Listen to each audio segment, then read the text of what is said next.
The Charlotte Hornets go 0-2 over the weekend. We'll discuss the biggest takeaways, including Brandon Miller versus his own personal GOAT. Well, not pet GOAT, but you get the idea. We discuss it all today. Locked On Hornets. You are Locked On Hornets, your daily Charlotte Hornets podcast. Part of the Locked On Podcast Network, your team every day. In a minute, cuz we live.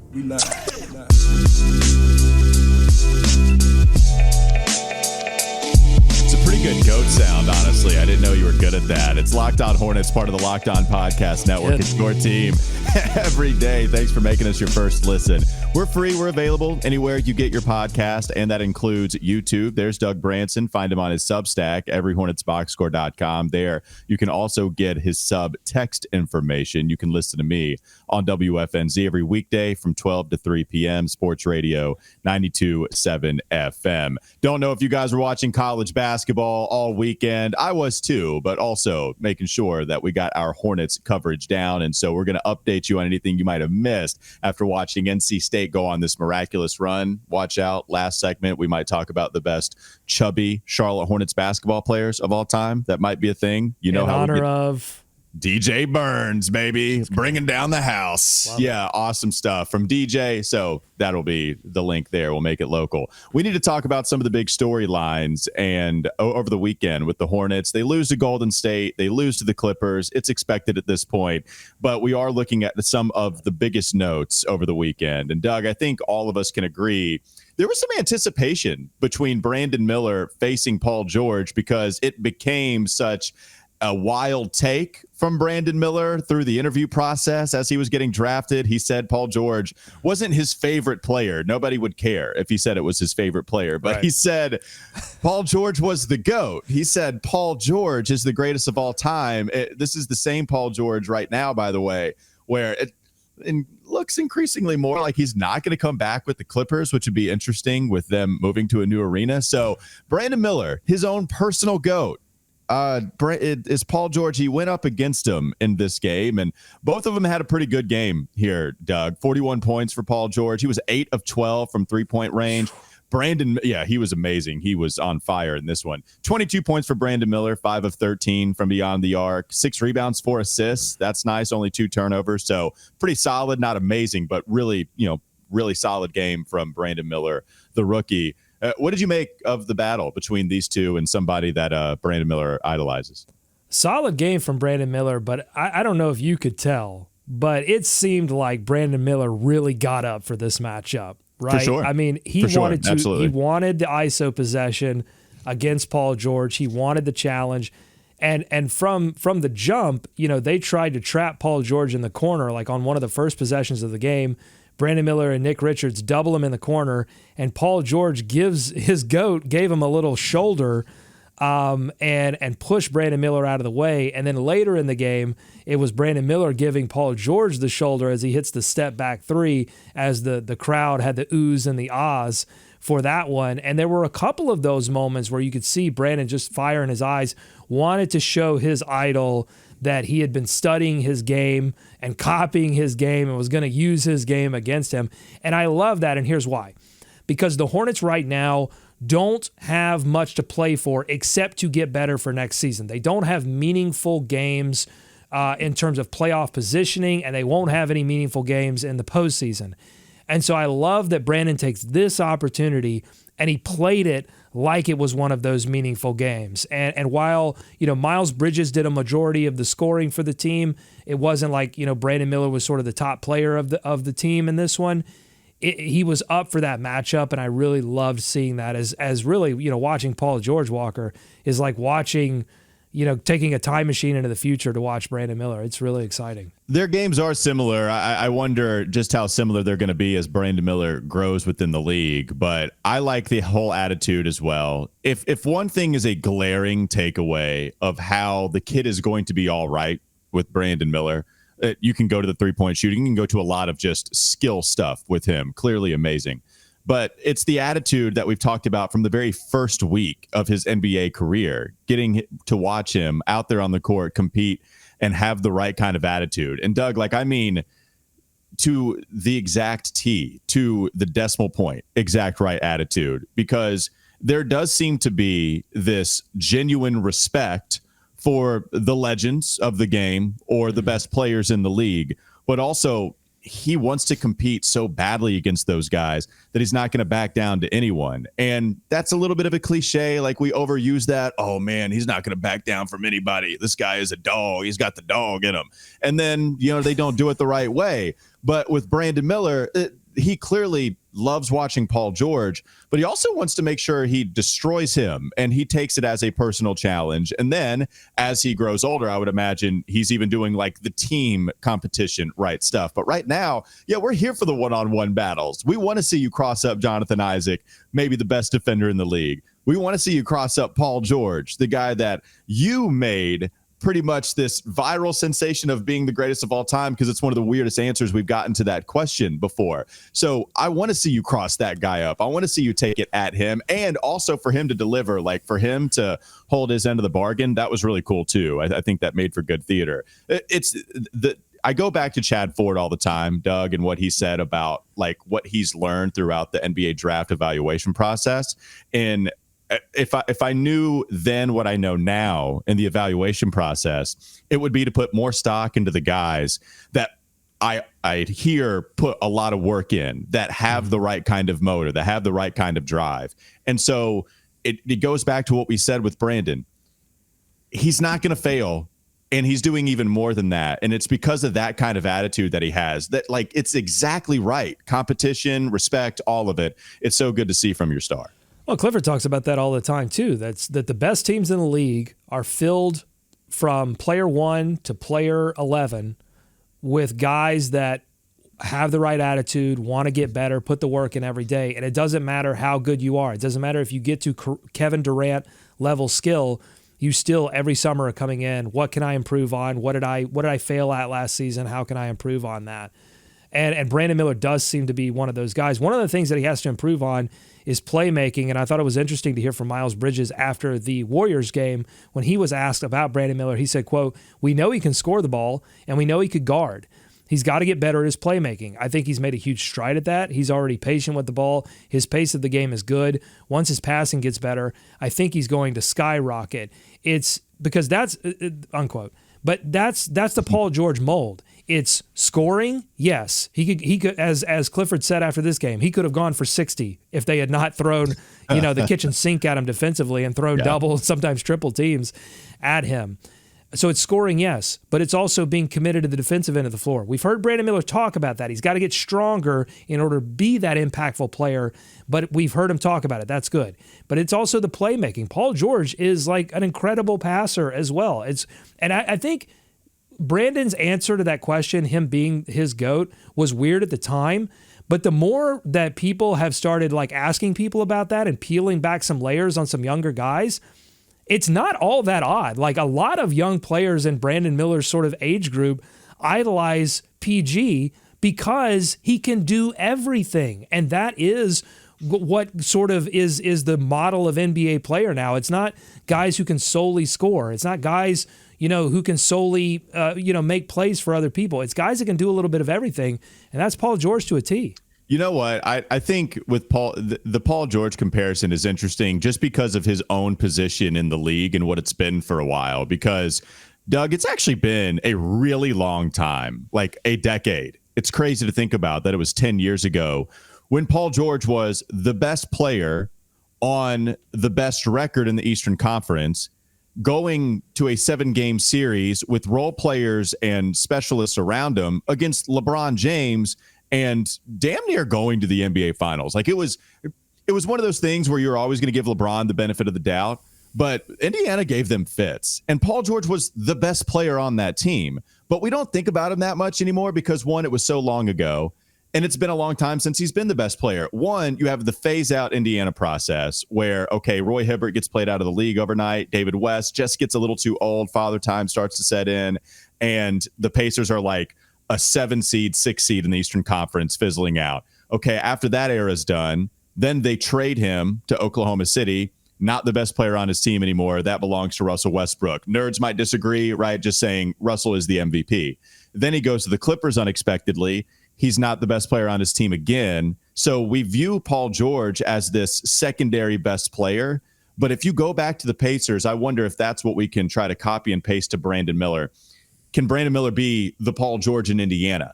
Because then you can even have the small market comparison there. That's what I want to see. And that's what I wonder how much of that is in Brandon Miller and some of these other younger players' minds of this is why he's my greatest of all time.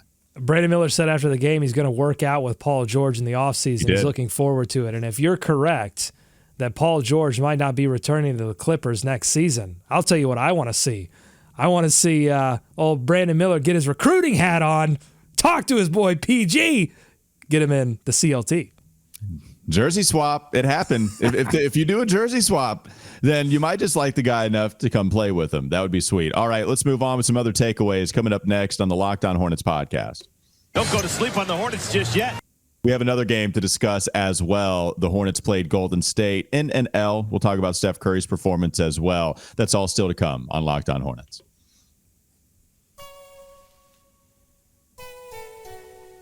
Before we get to the next segment, I did want to tell you that this episode is brought to you by Prize Picks. Prize Picks is America's #1 fantasy sports app with more than 3 million members. It's the easiest and most exciting way to get in on the action while you watch your favorite sports and players. You just pick more or less than. It's that easy. You pick more or less than on 2 or more player stats and watch the winnings roll in. March is over, but the biggest moments in college basketball tip off the month of April. Be a part of the action on Prize Picks for both men's and women's college basketball, and you can get in on the playoff action and win up to 100 times your money on Prize Picks as you and the world's best players take the game to a new level during basketball's preseason, college basketball's preseason. You can now win up to 100 times your money on Prize Picks with as little as 4 correct picks. You can turn $10 into $1,000 with basketball, hockey, college basketball entries today on Prize Picks. Again, it's America's #1 fantasy sports app. Download the app today. Use code LOCKEDONNBA for a first deposit match up to $100. Again, download the app today, then use code LOCKEDONNBA for a first deposit match up to $100. More Locked On Hornets ahead. Doug, what were some other takeaways outside of the Brandon Miller-Paul George matchup against the Clippers? You have anything from the Golden State contest? Share with the people. I mean, the Golden State game came down to defense. It came down to offense in the first half. Nobody could hit a shot. I think Bertans was the leading scorer. He was on fire from 3, but nobody else could hit a shot. They played good enough defense in the first half, and Steph Curry was sort of playing decoy mode and wasn't really taking an aggressive stance offensively, letting other guys get involved like Wiggins. And so the Hornets were able to sort of maintain, but then Steph Curry picked it up in the third quarter and put them away. And the Hornets were just getting back cut to death over and over again. Guys were getting behind the defense. So stuff to get better at, stuff to shore up for sure. And then in this game against Los Angeles, it really comes down to, and I think you could probably apply this to most of the games they've lost recently, except for like Atlanta, which is the team played up to the level that you would expect this particular version of the roster to play, and they ran into a good team with superstar talent that you can't take away everything. And these teams like LA and like Cleveland and Golden State, they're all playing for something right now. They're playing for playoff positioning. They cannot afford to take a night off against the Charlotte Hornets, and they're going to be playing Boston tonight. So it doesn't end. It's not going to end for the rest of the season. That's probably good for the team, but it's going to mean L's. What you're really looking for, are they playing better? And I think even against that Clippers team, yeah, the answer is yes. They are finding a way to play better as we close out the season. Yeah, it felt like very different games. Despite losing to both, it felt like different games between Golden State and the Clippers because offensively, it was kind of a tough watch for them. They got to 97, which is better than some of the other offensive performances. Right. But this one was rough for Brandon Miller at the beginning. Now, he actually salvaged some of that efficiency, but what was it, Doug? Was it 0 of 7? Yeah, okay, 0 of 7 to start off this game. It was kind of rough, and then he went 5 of 15. So, again, he did kind of save some of those numbers from being, really bad. Miles actually scored over the last couple games. Doug, how big of a storyline was Miles over the weekend, getting to 33 against the Clippers yesterday and 22, not a good 3-point shooting game against Golden State, but was actually pretty good with inside the 3-point arc. I don't know what what really turned the light switch on for him, but he stopped taking those like horrendous mid-range shots. I don't know. Did people just get loud enough? Like, because it felt like we got to the peak. It felt like, okay, he loves the foot on the line or 23-foot jumper. Like 2-3 dribble pull up. Like, it was awful. Yeah. And they're bad shots, and he stopped taking them. And that's been the transformation. He's hitting his threes. He didn't I don't think he did well against Golden State, but he did against, I think he had 6 made threes in this game against LA. So a lot of Miles' offense is going to be, does he hit enough threes? And does he get to the rim enough? And he's doing both of those things. And how much does the team get out into transition? Because he's so, when they're moving and grooving, he's so deadly in transition. So, I think he's certainly turned it on here at the end of the year. I do want to talk about the bench. I know you and I were talking about Davis Bertans. I want to talk about Grant Williams too, but the Bertans decision, it's on a lesser level. But Doug, you are trying to figure out Micic and Mann's role within this team, right? Trying to figure out where they are in the foundation, 6th man, 7th man, trade pieces, whatever. Bertans is interesting because you have a non-guaranteed contract. It's going to hit for a lot of money, $16-17 million next season. That's a lot, right? But you can get out of it if you want to, and it's not that big of a deal. It was interesting at the very beginning of his time here with the Hornets. It's like, okay, wait a minute. Is this guy going to just go complete flamethrower the rest of the season, to where it's like, do you just go ahead and allow him to eat up that much money? I never got there, but I did see that a little bit on my timeline. And he still is somebody that is impressive when he shoots. But, buddy, on the other end, like, there's a reason that he plays as little as everybody that is a legitimate part of the rotation. And then when he plays, Doug, he's going to give you a field goal attempt per minute. That's going to happen, and that's because that's how you justify putting him out there.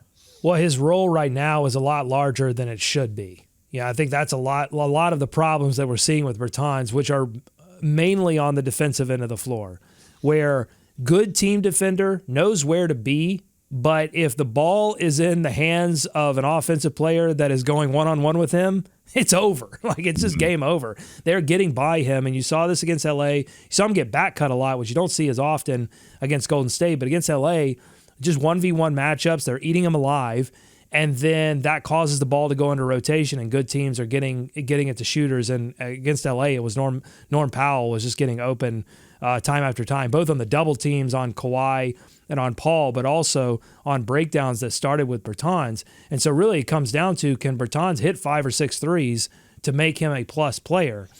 And the right role for him is the role that he had when he first came to Charlotte after the trade deadline, when he was like the 9th or 10th man. He'd come in for like 7 to 10 minutes and just bomb a couple of threes. And then if he hit 2 of those, you were happy. You were like, great, love it, Bertans, thank you. Go back to the bench. You know what I'm saying? Like, that's the role, but you don't pay $16 million for that role. So the question is, can you restructure the deal such that he can be in that role?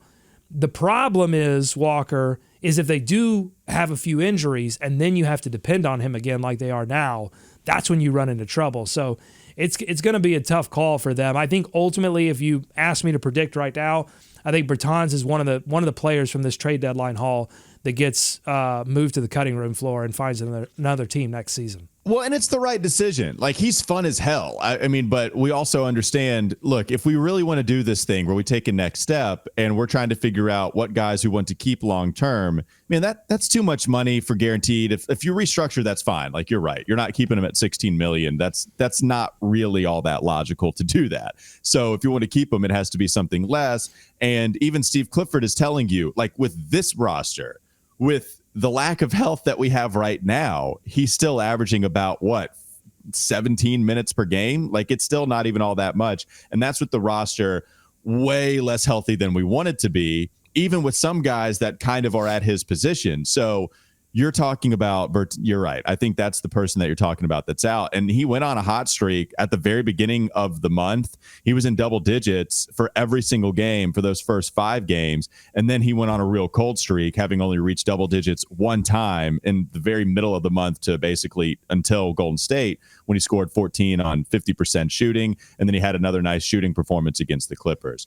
There's one bench player. I do want to get to Grant Williams before we go on to the next segment and talk about chubby Charlotte Hornets in the past. I mean, Doug, Grant, you could throw him in the. I don't think we talked about him when we were making the list, but I think you could throw him into the bucket too. I was trying to think if there was anybody recent, and I was like, well, doesn't get much more recent than somebody on the team right now. I think that's true with Grant. You know, when Grant was traded for, we talked about the strengths being the shooting, which was for real. He was a really good shooter. We talked about he's strong. I think defensively, we know that he can hold up really well. He was a pretty terrible rebounder. There are times where the shot isn't going in, but Doug, Grant Williams has been really good for this team. And he continues to be really good with this squad. Like, the shooting's actually down this month, but even so, he's making up for it in ways that he used to not with other squads, right? Like, if he wasn't knocking down 3, and that was true a little bit at the beginning of his time here with Charlotte. If he wasn't knocking down 3s, then I didn't think he was great. But he continues, despite shooting 30% for the month of March from distance. It's not good. He's rebounding better than he ever has, which is great. So if you're rebounding better, you're not an amazing rebounder, but I just wanted you to be better. And he is. He's better. Defensively, we know how much he matters. We know that he is a good passer, even if you can have some terrible turnover games. It just feels like, Doug, he's mitigating some of the big time mistakes that maybe unplayable is too strong, but that really make it hard for you to play him in certain matchups because he is a big, but he's shorter. But he's mitigating some of those mistakes that don't allow you to put him on the floor. And I think that's why, like, I've been impressed, man. Grant Williams has been better than solid for this team, and tip of the cap to the way he's played.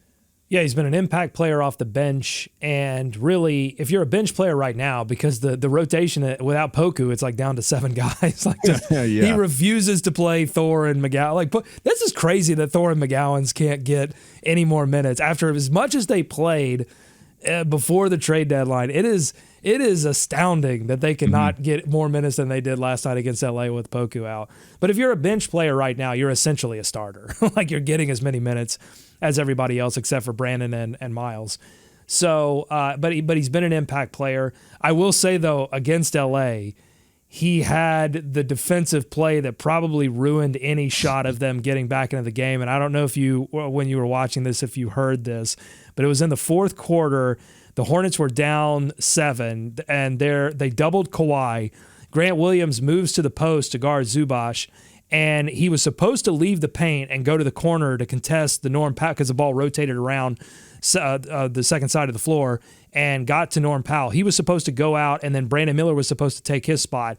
He doesn't, and so Brandon runs past him to try to contest it too late. And Brandon yells at Grant about it, and Grant threw up his hands like, all right, man, I know, I got it. And then, but the funny part was, that made it 10, and the game was over at that point. The funny part was coming back down the floor, because the crowd had cleared out a little bit in Spectrum, you could hear Clifford yell out the next play, angle 5 clear, angle 5 clear. Damn it! Yes. It was as clear as day. He was so upset about it. He clapped his hands. He was like, damn it! He has those plays, though. I think that's the point, right? Like, Grant Williams is that kind of player. And like, I'm just bringing up his analytics. Like, the rebounding, it's still pretty terrible. It's still pretty terrible, but it's better. Like, we're talking about worst in the league to still bad, but better, right? Like, and I'll take it. Like, I'll take it compared to, especially if PJ Washington, that's the player that we compare. PJ was not a good rebounder for this squad at all, but still better than Grant. Like, at least Grant is there and also hitting his outside shots more so and making plays for others. He's been good. And it's fun. It's almost funny, almost like, just for the comedic value, at least now, until we start winning and trying to contend in the postseason, that I don't want to see these mistakes. But it is funny to get those moments, because he'll have a 6 turnover game. He'll have what the bleep are you doing, Grant? He'll have those moments. it is funny now, but still, the overall theme here is that Grant has been quite the pleasure to have on the squad. Well, he's very similar to PJ in that way. PJ would have the busted rebound or the busted defensive possession that would cost the Hornets games. He's very similar to PJ. Where he's not similar, though, are in two areas. He's a much more consistent scorer. He's similar to PJ in that he has those heater moments, including in this LA game. I think he missed his first 2 shots and then hit his next 8. He was 8 of 10. Yeah, he was. He missed his first 2 and went 8 for 8. Like, he can get on a heater just like PJ could in those 40-point games against Oklahoma City, right? So he has that. Here's the other difference, though. He's got a toughness. He's got an edge. He's got an attitude that is going to be beneficial to them on the floor and in the locker room. Like, that's what you traded for. And so, yeah, there are similarities to PJ, but there are some pretty stark differences that are all positive in the direction of the Charlotte Hornets. Yeah, they've got some differences. So Grant Williams doing a good job. All right, one more segment to go. Coming up next on the Locked On Hornets podcast. Don't go to sleep on the Hornets just yet. Grant Williams, a perfect transition into this because of the run that DJ Bertans is on with NC State, an incredible run to bring the Wolfpack to the Final Four in Phoenix, with DJ being everybody's lovable, chubby basketball player who have been those guys with the Charlotte Hornets. We'll get to it coming up next on Locked On Hornets.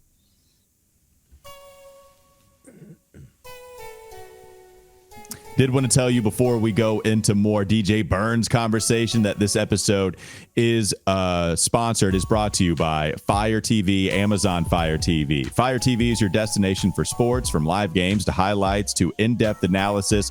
Fire TV offers amazing viewing experiences with smart TVs, as well as the Fire TV stick that you can plug into your existing television that provides access to millions of movies and TV episodes, as well as free and live TV. Whether it's opening weekend for baseball or the college basketball tournament, you're going to want to have a Fire TV. And Fire TV recently created Fire TV channels to deliver a constant supply of the latest videos from your favorite sports brands, all for free. That includes all of us at Locked On and most of the big pro leagues and college conferences as well. Fire TV channels let you dive in to all of the game analysis, highlights, and more to keep up to date on all of the latest in the world of sports, March Madness, NBA, MLB, and lots more. Not to mention great news, entertainment, gaming, travel, cooking videos as well. Check out Fire TV channels on Fire TV and Alexa devices. If you haven't checked out Fire TV channels, you should. Trust me on this. To learn more, visit www.amazon.com/LockedOnFireTV. More Locked On Hornets ahead. DJ Bertans and the run that NC State is on, in large part because of him, an emphasis on the large, by the way. It's been amazing to watch what they've been able to do. It's like, I don't think it's hyperbolic to say it's the best ACC storyline in years. Like, you have Duke and North Carolina in the Final Four. That's great. But just watching this type of run that is eerily very weird, similar to 1983, except now you have this big chubby basketball player leading the way that everybody loves. Like, it doesn't matter. He impacts the game in so many different ways offensively. In fact, when he goes to the bench, that's when their offense is the worst, and they have to figure out how to survive without DJ Bertans on the floor. He could score 4 points and dish out 8 assists against Marquette, or he could give you a 29-piece against Duke, against a rival that is right down the road. And also, like, weird history with Duke, because Duke, you could say, is part of the reason NC State lost a lot of its luster in the 90s with the rise of the Blue Devils program. And DJ Bertans said, get on up out of here. And we've loved him every step of the way.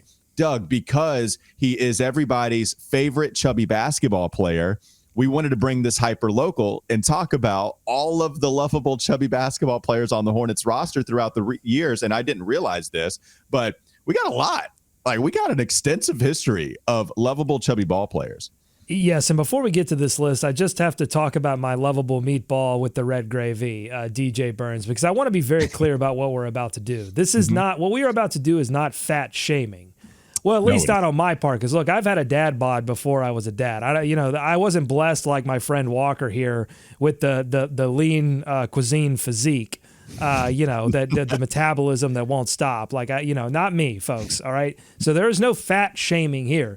This is fat celebrating. And I'll tell you why. You're right. Because for the same reason, even though it could not be a more different physique, for the same reason that we here in Charlotte worship Muggsy, And I don't know if you heard this when Seth was doing the game call of the Golden State Warriors game because he's injured. He's got the ankle injury, so they brought him on the broadcast for the Curry celebration. Yep. And Seth Curry said that he met Muggsy, early on as a kid, would go over to Muggsy's house, and he said he was taller than Muggsy when he was 10 years old.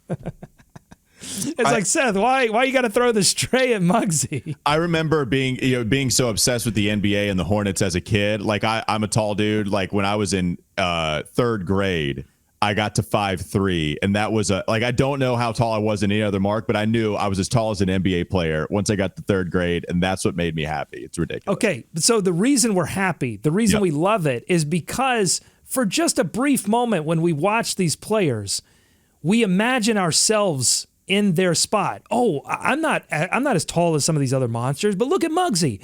I'm not as fit as some of these players out there, but look at DJ Burns. He's out there doing it. We forget that they also are incredible basketball players. In spite of their physique, they succeed because of their high skill level. So this is what we're about to do when we talk about these chubbies or chubby bees, if you will. We are celebrating them, not fat shaming them. So go on.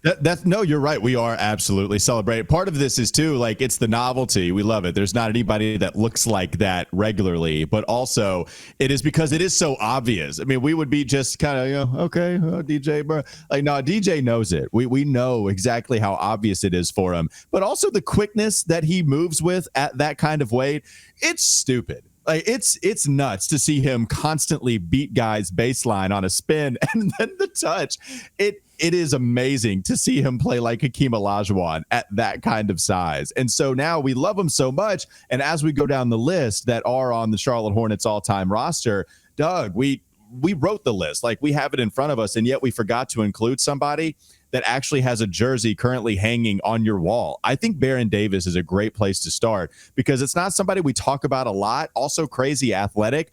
I feel like a little bit, though. Will you give me a little bit of the, a little bit of the No, chunk? I can't. I cannot count this one. We haven't even gotten to the list, and I'm already telling you that you got to take something off because Baron was svelte when he was a member of the Charlotte Hornets. I don't know what happened in New Orleans. I don't know if the beignets were just too irresistible, but because I know, yes, later on, he'd pack a few pounds, but no. When he was in Charlotte, he was a lean cuisine. Okay. No. All right. I just wanted to make sure. Let's go down the list then, shall we? Let's go down the list with some of the guys. You can share some of the names real quickly if you want. Take the first few that you like the most or whoever you wanted to start with. Well, the guys that immediately come off the top of my head are Tractor Trailer, was just a big beefy boy who was doing it night in and night out, doing the dirty work for those late 90s aughts teams.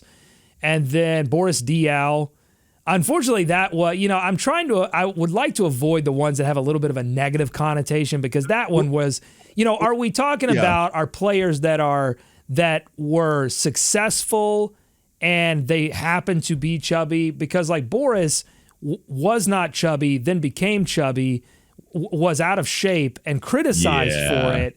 And then, so I don't even know if I want to put him on the list, but it's certainly a name that you think of in Bobcats land. Well, it's because now, like, you were very sure to tell the people that this was fat celebrating, not fat shaming. But it feels like you bring up Boris Diaw and you're starting to cross that line, and so maybe we just stay away from the whole Boris Diaw experience. All right, goodbye, Boris Diaw. You're out. No, you're right.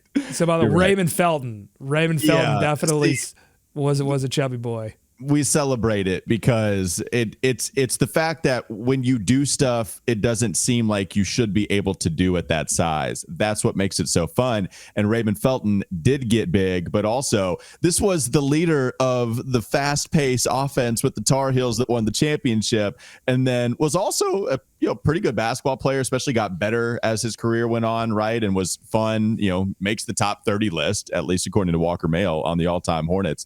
And so Raymond Felton being there, he absolutely counts as well. I'm going to roll down the list and you just tell me your general thoughts on these people. See, here's a perfect example. Like, again, if I don't think we could include Sean May on the list. People are going to think Sean May because he was drafted by the Bobcats and he definitely continue to pack on the pounds into his NBA season, but I don't know that has a negative connotation to it, not a positive one. You're right. No, it's perfect. So we can bring up those people, but this is a body image positive show. We do not care. We can also just maybe like when we get to the Derek Colemans of the world, we say his name and then we just move right on. And then we don't really talk about how much we celebrate it because we didn't really celebrate it at the time. At the time, okay. No, we did not. We did not. We certainly didn't. But here's one we might. What about Melvin Ejim? That's a deep cut, Doug. You like? Okay, sweet. I like Melvin Ejim. Again, a lot of these players are role players. They're not. You don't find many stars without physique. Stars have. But that's why we like them. We like them because they are often the dirty work player, the everyman's player. That's what we like. So Melvin Ejim was a perfect role player for those early to mid Bobcats teams. Maybe my favorite one on the list, just because I remember watching him at Cincinnati dunk on everybody's head with the most thunderous slams you could ever see. Jason Maxiell, former Charlotte Hornet. Great one on the list. We also have an obvious one, Anthony Mason, who is like maybe the closest comp to DJ Burns, but could also run the floor and dribble and wasn't as tall. But as far as the vision and the feel for the game, maybe the best style comp to DJ Burns on the Hornets. He was bigger. See, I would challenge this one in that I put him into a class of players that's not really chubby, but just they were built like a brick bleep house. Like, you know what I'm saying? Like they were a wall. They were strong. Yeah, they weren't cut. And a lot of this, by the way, I don't know if you've seen this picture of Travis Kelce and how can I mix those guys up? Travis Kelce and Taylor Swift running on a beach, and people were criticizing Travis Kelce's dad bod. And it's like our vision of sports player, fitness. Our vision of that has gone so askew, probably because of influencers and people transforming their bodies in ways that aren't healthy at all. And sports science, in particular, has really dialed in the body in a way that probably is shortening careers and making post-player careers probably much more difficult for players because they're going through such radical transformations of the body to make themselves in football, make themselves missiles. In basketball, we're seeing ankles explode. I think there's a reason for that, folks. And so it's so morphed that we look at a picture of Travis or we look at Anthony Mason and we say, look at that chubby boy. It's like, no, that is that's a normal human body. That's also that's not even a normal human body. That is a fit human body that is well tuned to play sports. Now I feel incredibly guilty for trying to make Baron Davis on this list when it's B Diddy, and I'm the problem. Yell at me. I am absolutely the problem. A couple of other names on this list I wanted to get to because Anthony Mason, you're kind of right, but also he was a big boy. I think Eldon Campbell on this list, once he played for the Hornets, he's tall.